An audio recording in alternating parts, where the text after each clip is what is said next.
Hello, welcome to our channel. If this is your first time, I'm Ice and this is our channel. So you'll be seeing random videos about me and my husband.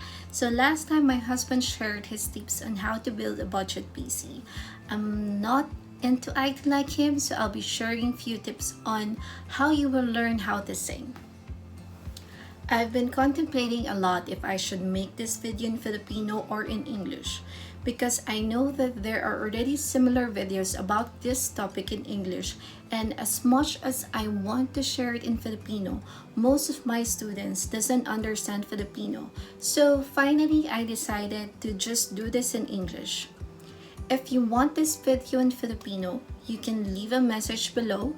If there's a lot of requests for a Filipino version, then I'll make another video.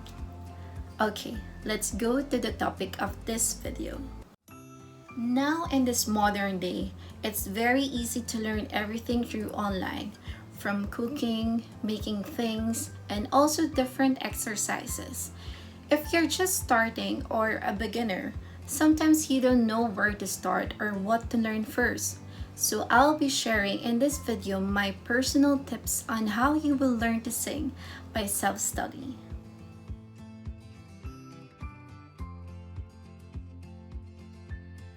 First, you have to learn and be able to do the proper breathing.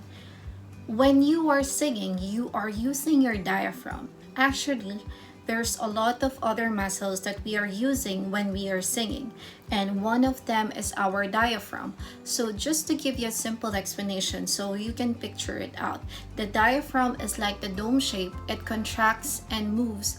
This increases the space in our chest cavity and your lungs expands into it like this. Learning how to sing using your diaphragm properly is one of the most important things that you have to be able to do first to improve your singing voice. Remember that you need air to generate the sound. So if you're not breathing properly, you will not be able to produce the right sound because there is not enough air to produce it or to push it. So before learning how to sing a song, make sure to search on how to breathe properly. If you search online, you'll find different singers or coaches telling you how to do it. I suggest that you find one you can easily understand. This person should show you how to breathe properly and how he or she is using the technique when singing. Other references are simply telling you how to breathe properly, but they don't give an example on how you'll use that breathing when you're singing. This breathing exercise will help you learn or how to engage your core while you're singing. Remember that when you're singing, your shoulders and neck part should not be tense or stiff. By learning proper breathing, you'll be able to understand which muscles to use when you're singing. Some coaches also share proper posture when you're singing because this is also important. Again, proper breathing should engage your core here, helping you to control the air coming in and out of your body. You should also maintain proper posture, not tense shoulders and not stiff or tense neck area. Usually, if the shoulders are stiff, the neck will be stiff as well, which negatively affects the resonance of the voice because it puts a space around the larynx.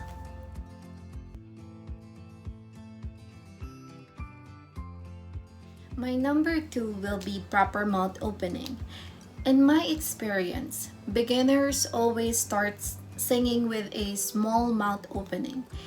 This will be very difficult when you're trying to reach high notes and when you're belting out or trying to produce much louder sound. For example, you have a clay, then you put it into a molder, so this will fit according to the shape of the molder. Like our voice, the mouth is the molder of the sound. It can help you make your voice softer or louder and make the words more clearer as well. Like if you say ah, for example, it will sound differently depending on how your mouth is opening. Ah, ah, ah, ah.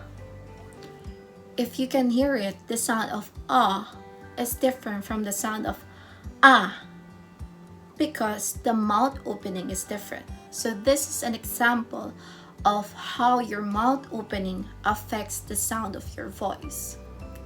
Try to observe various singers, especially Broadway singers like Lea Salonga, for example. You will notice that her mouth opening is used with good control as sounds becomes louder or fades. It also used to help mold the sound to a certain quality. Proper mouth opening also help makes the word clearer so that it will not sound as if we're eating the words. Also, remember that in singing, words are very important because we want our audience to understand what our lyrics is and what the message we're trying to convey. If you observe this singer, for example, check if you're doing the same thing. Look at yourself in the mirror and sing and evaluate. The level of openness is not much more and not much less. If the mouth is too wide open, it causes tension and you'll know it's too open. Just drop your jaw, like about to bite an apple.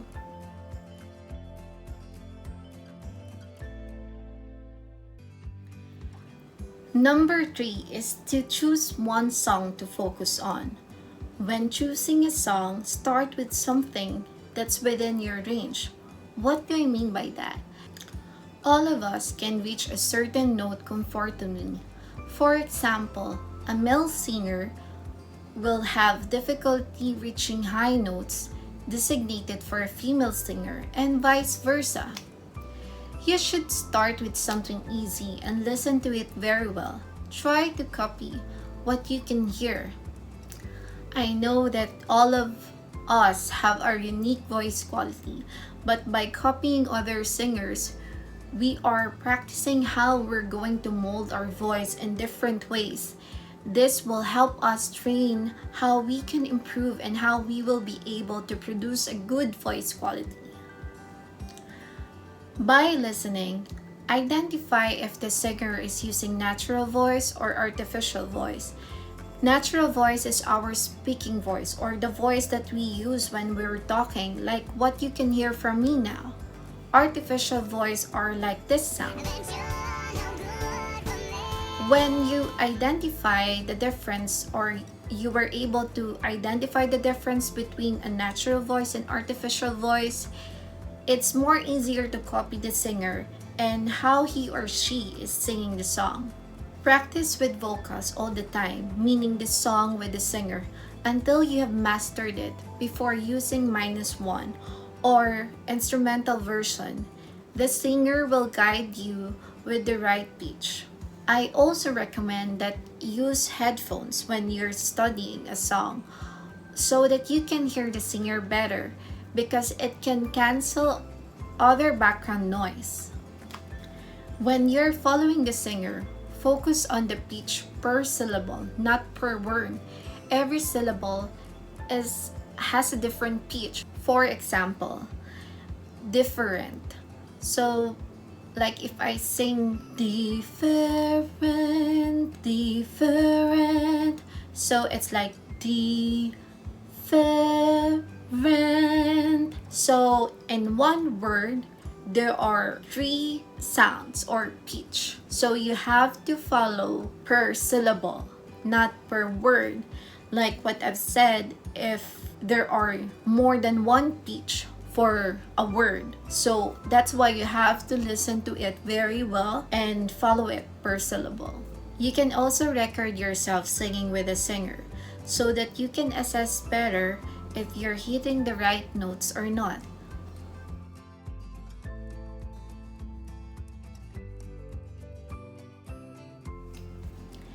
Number 4 is to enjoy singing and always sing. Singing gives the lungs a workout. It helps you improve your mood, relieve stress, improve your posture, and it can help you improve your health in general. When we sing, we exercise or muscles that help us produce the sound are being exercised. Vocal cords must gain strength by exercising in order to be able to produce musical notes. We can try some vocal exercises available online. Some exercises will help you reach high notes, low notes, or help you produce enough volume to be heard. Singing every day is like exercising your lungs and your vocal cords every day, and a good exercise is always good for your body. And those are my tips on how you will learn to sing by self-study. There are many techniques that we need to learn, and we can only improve if we study and practice. All of us have our strengths and weaknesses when it comes to singing. We just need to discover what it is and learn how to improve it. If you need more guidance in singing, I'm doing an online voice coaching, and if you're interested, I will leave the link below where you can inquire and enroll in my class. If you have any suggestion or question in our video, feel free to leave a comment and I will check on them. Bye! Thank you for watching.